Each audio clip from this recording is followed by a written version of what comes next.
اللہ میرے اور آپ کے لیے کافی ہے۔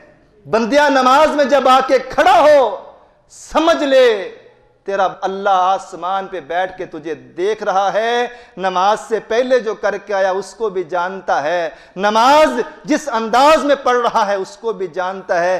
جا کے جو کرنا ہے اب سوچ کے کرنا، تو نے مالک یوم الدین پڑھ لیا ہے، اب اس کو سمجھ بھی لے کہ اللہ دیکھ بھی رہا ہے، سن بھی رہا ہے۔ مالک یوم الدین، وہ دیکھتا بھی ہے، وہ سنتا بھی ہے۔ انہو علیم بذات الصدور۔ ارے ابھی تو نے کچھ بولا نہیں، تو نے کچھ کہا نہیں، صرف تیرے دل کے اندر ایک امنگ اور امید اور کسی بات کے لیے ہلکی سی لہر اٹھی ہے، تو نے سوچا ہی ہے، تیری اس سوچ کو انہو علیم بذات الصدور، تیرا رب تیرے سینے کے بھیدوں تک سے واقف ہے۔ مالک یوم الدین۔ آگے بڑھتا ہوں۔ ایاک نعبد و ایاک نستعین۔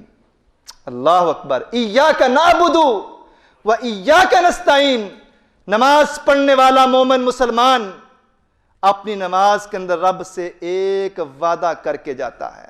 توجہ، ایاک نعبد، ہم خاص تیری ہی عبادت کرتے ہیں، وَإِيَّاكَ نَسْتَعِينُ، ربا جب تک میری زندگی ہے میں اس نماز میں سورہ فاتحہ پڑھتے ہوئے تجھ سے وعدہ کرتا ہوں، ایاک نستعین، تیرے علاوہ یہ سر کسی کے سامنے نہیں جھکے گا، تیرے علاوہ یہ جولی کسی کے سامنے نہیں پھیلے گی، تیرے علاوہ یہ ہاتھ کسی کے سامنے نہیں اٹھیں گے، وَإِيَّاكَ نَسْتَعِينُ، عبادت بھی تیری کرتا رہوں گا اور مدد بھی جب تک زندہ ہوں تجھی سے مانگتا رہوں گا۔ سمجھیں سورہ فاتحہ میں کیا پڑھتے ہیں؟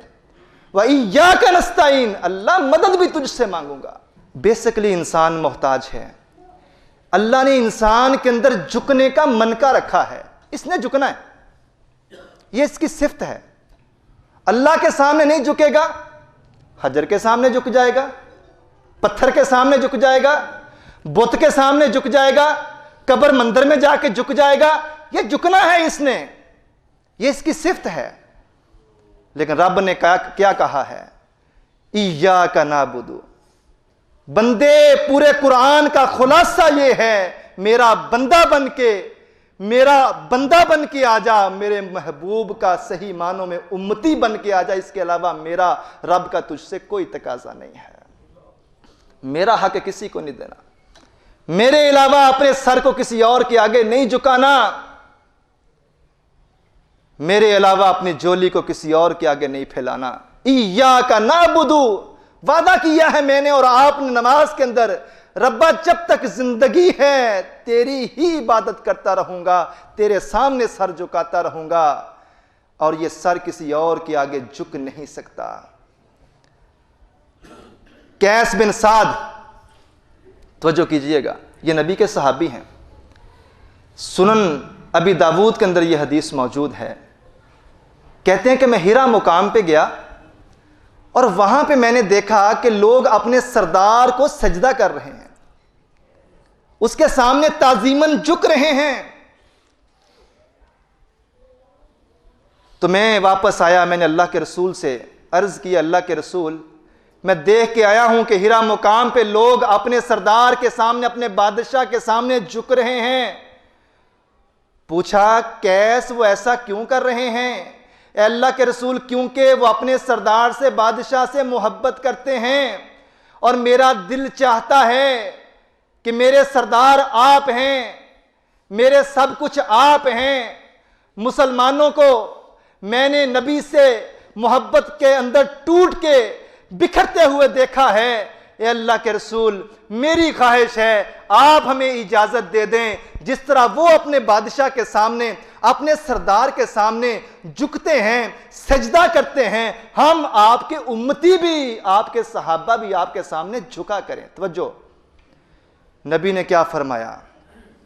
جھک جاؤ، سجدہ کر لیا کرو، تعظیماً میرے سامنے جھک جایا کرو۔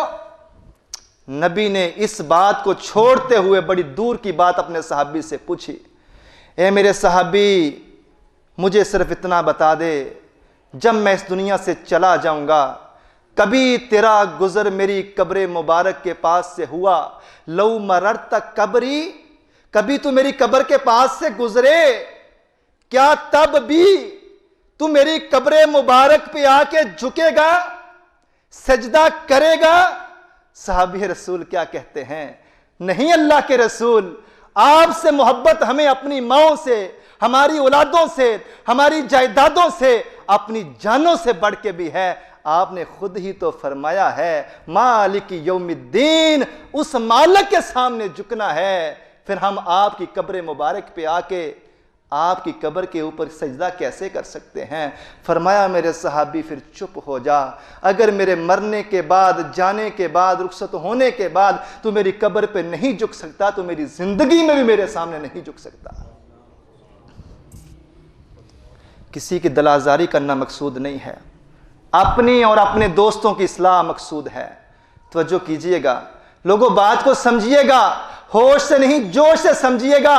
میں نے اور آپ نے زندگی میں کبھی نہ کبھی نماز جنازہ تو پڑھا ہی ہوگا، پڑھا ہے سب نے نا؟ اگر آپ برا محسوس نہ کریں تو ہاتھ کھڑے کر سکتے ہیں۔ میں نے پڑھا ہے، نماز جنازہ سب نے پڑھا ہے نا؟ چلیں بات سمجھیے گا، یہ بات تو مان لی کہ نماز جنازہ پڑھا ہے، کیسے پڑھا ہے اس پہ ذرا غور کرنے کی ضرورت ہے۔ مجھے 2-4 منٹ آج آپ کے اضافی چاہیے۔ نماز جنازہ کے لیے وضو ویسے ہی شرط ہے جیسے نماز کے لیے وضو شرط ہے۔ نماز جنازہ میں کپڑوں کا صاف پاک ہونا ویسے ہی شرط ہے جیسے نماز میں شرط ہے۔ نماز جنازہ میں جگہ کا پاک ہونا ویسے ہی شرط ہے جیسے عام نماز میں جگہ کا پاک ہونا شرط ہے۔ نماز جنازہ میں الحمد پڑھنا ویسے ہی شرط ہے جیسے عام نماز میں شرط ہے۔ نماز جنازہ میں درود پڑھنا ویسے ہی شرط ہے جیسے عام نماز میں شرط ہے۔ لیکن نماز جنازہ میں رکوع اور سجدہ اللہ نے کینسل کر دیا ہے۔ عام کسی نماز میں رکوع اور سجدہ نہ کیا جائے نماز نہیں ہوتی، نماز جنازہ میں رکوع اور سجدہ کر لیا جائے تو نماز جنازہ نہیں ہوتا۔ شاگردوں کے سامنے استاد کی میت پڑی ہے، بچوں کے سامنے باپ کی میت پڑی ہے، رایا کے سامنے بادشاہ اور حاکم کی میت پڑی ہے،